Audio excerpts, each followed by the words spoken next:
औरतें हमारी आबादी का आधा हिस्सा, हमारे समाज की सबसे अहम कड़ी। लेकिन इस अहमियत के बावजूद भारत में आदिकाल से इस आधुनिक युग तक जरूरी मुद्दों पर औरतों की भूमिका नगण्य ही रही है। हालांकि इस बात से भी इनकार नहीं किया जा सकता कि महिलाएं जब जब आगे आई हैं, उन्होंने अपनी एक मजबूत पहचान बनाई है और अमिट छाप छोड़ी है। महिला सशक्तिकरण की जब बात होती है तो महिलाओं के रोजगार, आर्थिक आत्मनिर्भरता जैसे मुद्दों पर आकर खत्म होने लगती है। लेकिन क्या यही जरूरी है? क्या जरूरी नहीं उन मंचों पर औरतों की मौजूदगी जहां से रोजगार, आत्मनिर्भरता जैसे कदम तय किए जाते हैं? यह मंच है राजनीति। हम देख रहे हैं कि इन दिनों जितना अधिक महिला आरक्षण पर लोग बात कर रहे हैं, राजनीति में महिलाओं की सक्रिय और सार्थक मौजूदगी उतनी ही कम दिखाई दे रही है।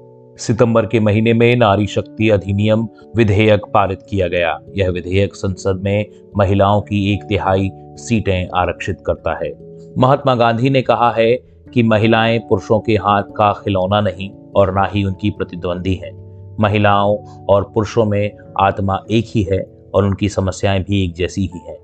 महिला और पुरुष एक दूसरे के पूरक हैं। गांधी के इस कथन के बाद आज की बात करें तो भारतीय समाज और राजनीति में महिला नेत्रियों की अहमियत से इनकार नहीं किया जा सकता। लेकिन पुरुषों के वनिस्पत उनकी संख्या हमें सोचने पर मजबूर करती है। क्या हम वाकई अपनी इस आधी आबादी को पूरा हक दे रहे हैं? क्या राजनीति में महिलाओं की अहमियत अभी भी वैसे ही है जैसे गांव के पूर्व सरपंच द्वारा अब के चुनावों में अपनी पत्नी को सरपंच बना देना और फिर उसके नाम पर अपनी सरपंची चलाना? या राज्य में महिला विधायक या नेता के पति, बेटे या भतीजे आदि के द्वारा निर्णय करवाना? या फिर केंद्र में पार्टी के बड़े नेताओं की जय जयकार करते रहना और खिलाफत करने वालों की तीखी आलोचना में आगे रहना? याद कीजिए वो जमाना जब लोकसभा और विधानसभाओं में वसुंधरा राजे, मायावती, सुषमा स्वराज, उमा भारती, सोनिया गांधी, वृंदा करात, शीला दीक्षित, महबूबा मुफ्ती, जयललिता जैसी बहुत सी महिला नेत्रियां होती थीं। इनमें से कई जो बेहद सधे हुए अंदाज में राजनीति भी करती थी। लेकिन अब राजनीति का दौर बदल रहा है। महिला नेत्रियों की भूमिका बहुत सीमित हो रही है। हाल ही में याद कीजिए जब राजस्थान का मुख्यमंत्री चुना जाना था और मंच पर मौजूद केंद्रीय रक्षा मंत्री राजनाथ सिंह ने एक पर्ची राज्य की पूर्व मुख्यमंत्री वसुंधरा राजे के हाथों में थमा दी थी। वसुंधरा ने जैसे ही पर्ची खोली तो वे चौंक गईं। इसमें मुख्यमंत्री का नाम था।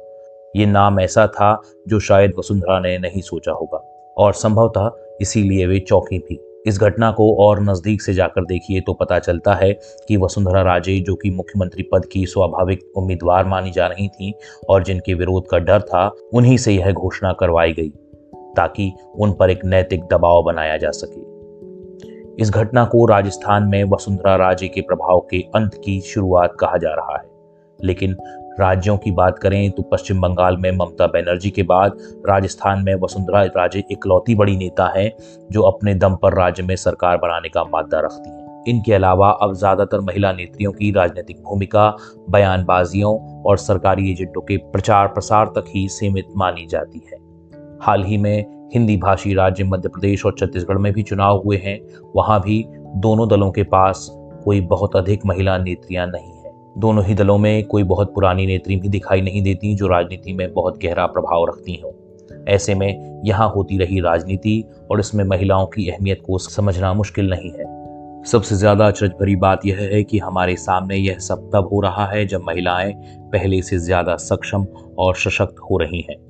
कुछ वर्षों पहले भारत में महिलाओं की राजनीतिक प्रतिनिधित्व और उनकी राजनीतिक रुचि पर CSDS और कोनराड एडेनॉयर स्टिफ्टंग ने एक सर्वे किया था। इसमें बताया गया था कि मतदान में महिलाओं की भूमिका बढ़ी है और कुछ स्थानों पर तो वे पुरुषों से अधिक मतदान कर रही हैं। शिक्षित महिलाएं अपनी राजनीतिक पसंद को लेकर और भी आज़ादी से निर्णय ले रही हैं। हालांकि यह सक्रियता शहरी और आर्थिक संपन्न तथा शिक्षित वर्ग की महिलाओं में अधिक है। वहीं अब भारतीय संसद का हाल देखें तो पता चलता है कि लोकसभा में महिलाओं का प्रतिनिधित्व केवल 14.44% है और पिछली रिपोर्ट के अनुसार राज्य विधानसभाओं में महिलाओं का औसत प्रतिनिधित्व करीब 9% है। यह हमारे पड़ोसी पाकिस्तान, बांग्लादेश और नेपाल से भी खराब स्थिति है। तो दोस्तों, आपको क्या लगता है, महिला सशक्तिकरण के हल्ले के बीच क्या वाकई महिलाएं बहुत सशक्त होती नजर आ रही हैं? क्या वे अपने लिए अधिकार खुद हासिल कर पा रही हैं, कानून खुद बना पा रही हैं? अगर हाँ तो कैसे, और अगर नहीं तो क्यों? आप इसे कैसे देखते हैं? आप इसके पक्ष में हो या विपक्ष में? इस मुद्दे पर अपनी राय जरूर दीजिए। 3 नंबर का बटन दबाकर अपनी राय रिकॉर्ड कीजिए या मोबाइल वाणी की ऐप पर आकर अपनी बात कहिए, क्योंकि आपका बोलना जरूरी है। बोलेंगे तो बदलेगा।